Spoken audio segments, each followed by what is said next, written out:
हनुमान जी ने उस वृक्ष से नीचे उतरकर माथे पर अंजलि बांध ली और प्रणाम करने के बाद उनसे कहा, देवी, मैं श्री रामचंद्र जी का दूत हूँ और आपके लिए उनका संदेश लेकर आया हूँ। श्री राम जी अपने अनुज लक्ष्मण जी सहित सकुशल हैं। विदेह नंदिनी आपके पति के अनुचर तथा प्रिय अनुज महातेजस्वी लक्ष्मण जी ने शोक से संतप्त हो आपके चरणों में मस्तक झुकाकर प्रणाम कहलाया है। सीता जी और हनुमान जी के परस्पर दर्शन से दोनों को ही अद्भुत प्रसन्नता हुई। वे दोनों विश्वस्त होकर एक दूसरे से वार्तालाप करने लगे। शोक संतप्त सीता जी की बातें सुनकर हनुमान जी उनके कुछ निकट चले गए। हनुमान जी ज्यों ज्यों निकट जाते त्यों तो सीता जी को संशय होता कि कहीं रावण न हो। तत्पश्चात उन्होंने कहा, वानर श्रेष्ठ, सचमुच ही यदि तुम श्री राम के दूत हो तो तुम्हारा कल्याण हो। मैं तुमसे उनकी बातें पूछती हूँ क्योंकि उनकी चर्चा मुझे बहुत प्रिय है। मुझे तुम्हारे संबंध में संदेह बना हुआ है कि कहीं तुम मायावी रावण तो नहीं। अतः उनके शारीरिक चिन्हों, गुणों और स्वभाव का वर्णन करो जिससे मेरा संदेह दूर हो जाए। सीता जी की बात सुनकर हनुमान जी अपने आराध्य भगवान श्री रामचंद्र जी के शारीरिक चिन्हों, गुणों, शील, स्वभाव का विस्तृत वर्णन करने लगे। उनकी बातों को सुनकर सीता जी को पूर्ण विश्वास हो गया कि ये वानर श्री राम जी के परम भक्त और उनके विश्वसनीय दूत हैं। तदंतर हनुमान जी सीता जी को विश्वास दिलाने के लिए पुनः विनययुक्त वचन बोले, महाभागे, मैं परम बुद्धिमान श्री राम का दूत वानर हूँ। देवी, यह श्री राम नाम से अंकित मुद्रिका है, इसे लेकर देखिए। आपको विश्वास दिलाने के लिए भगवान श्री राम जी ने इसे मुझे दिया है। आपका कल्याण हो। अब आप धैर्य धारण करें। अब आपके दुखों की शीघ्र अतिशीघ्र समाप्ति हो जाएगी। सीता जी उस मुद्रिका को लेकर ध्यान से देखने लगी। उस समय उन्हें इतनी अधिक प्रसन्नता हुई मानो स्वयं उनके पतिदेव ही उन्हें मिल गए हों। वे हनुमान जी का आदर करके उनकी प्रशंसा करने लगी। वानर श्रेष्ठ, तुम बड़े पराक्रमी, शक्तिशाली, बुद्धिमान हो, क्योंकि तुमने अकेले ही इस राक्षसपुरी को पददलित कर दिया। तुमने मगर आदि जंतुओं से भरे हुए 100 योजन विस्तृत महासागर को गाय की खुरी के समान समझा।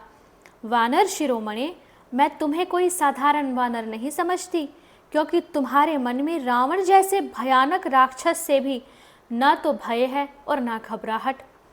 कवि श्रेष्ठ, दुर्भाग्यवश मैं उनसे दूर हो गई। इस कारण श्री रघुनाथ जी मुझ पर स्नेहहीन तो नहीं हो गए। क्या वे मेरी याद करते हैं? क्या वे मुझे कभी संकट से छुड़ाएंगे? सीता का वचन सुनकर हनुमान जी मस्तक पर अंजलि बांधे उन्हें इस प्रकार उत्तर देने लगे, आर्य, आपको न देख पाने के कारण श्री रघुनाथ जी को बड़ा दुख और संताप हो रहा है। जैसे ज्वालामुखी पर्वत जलती हुई बड़ी भारी आग से सदा तपता रहता है, उसी प्रकार वे आपकी विरह अग्नि में जल रहे हैं। वे अनिद्रा, शोक, चिंता तीनों से संतप्त हैं। वे लंबी सांस लेकर बार बार हा प्रिय कहते हुए आपको पुकार रहे हैं। वे आपकी प्राप्ति में निरंतर प्रयत्नशील हैं। देवी, भगवान श्री राम को यह पता ही नहीं कि आप लंका में रह रही हैं। जब मैं यहाँ से लौट कर जाऊँगा तब मेरी बात सुनते ही वे वानर भालुओं की विशाल सेना लेकर तुरंत वहाँ से चल देंगे। वे अपने बाण समूहों द्वारा अक्षौम्य महासागर को क्षुब्ध और स्तब्ध करके उस पर सेतु बांधकर लंकापुरी पहुँच जाएंगे और उसे राक्षसों से सूनी कर देंगे। उस समय उनके मार्ग में यदि यमराज, इंद्र आदि देवता अथवा बड़े बड़े असुर विघ्न बनकर खड़े होंगे तो वे उन सब का भी संहार कर डालेंगे। हनुमान जी की बात सुनकर सीता जी ने कहा, शूरवीर, भगवान श्री राम सूर्य के समान हैं। उनके बाण समूह उनकी किरणें हैं। वे उनके द्वारा शत्रुभूत राक्षस रूपी जल को शीघ्र सोख लेंगे। और इतना कहते कहते सीता जी के मुख पर आंसुओं की धारा बह चली। वे श्री राम जी के विरह में शोक से अत्यधिक व्याकुल हो गईं। उस समय हनुमान जी ने उन्हें आश्वस्त करते हुए कहा, माता जी आप धैर्य धारण करें। मेरा वचन सुनते ही श्री राम जी विशाल वाहिनी के साथ तुरंत लंका की ओर प्रयाण कर देंगे। अम्बा आप चिंता त्याग दें, श्री राम जी हम कपियों की महासेना लेकर आएंगे और राक्षसों को मारकर आपको ले जाएंगे। सीता जी ने इस दारुण दशा में भी हंसकर पूछा, कपियों की महासेना? सब कपि तुम्हारे ही समान तो होंगे।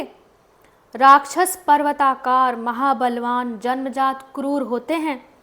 हनुमान जी को यह लगा कि सीता जी को पूर्ण आश्वस्त किया जाना चाहिए, अब उन्हें छिपे रहने की आवश्यकता नहीं।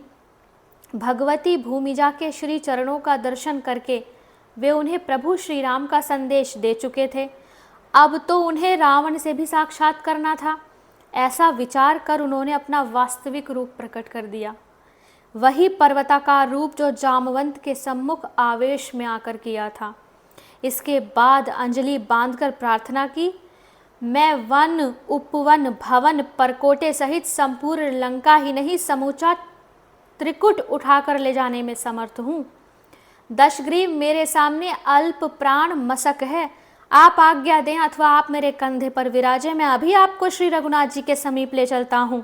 उन परम पुरुष के अनुग्रह से इस पवन पुत्र को राक्षस रोकने में समर्थ नहीं है। हनुमान जी की वीरवाणी सुनकर सीता जी ने स्वस्थ कंठ से कहा, निश्चय ही तुम ऐसा करने में समर्थ होंगे, किंतु मैं जानबूझकर पर पुरुष का स्पर्श नहीं कर सकती।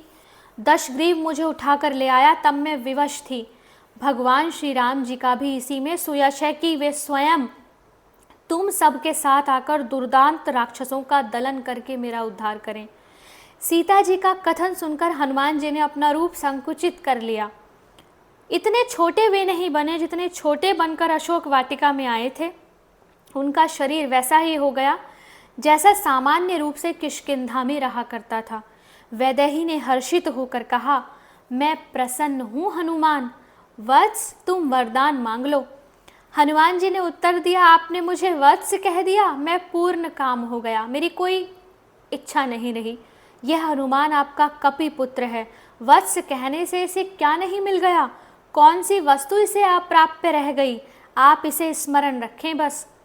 अम्बा ने हनुमान जी को आशीर्वाद दिया, यदि सीता ने स्वप्न में भी श्री राम जी के अतिरिक्त किसी पुरुष का स्मरण नहीं किया है तो इसकी वाणी सत्य हो।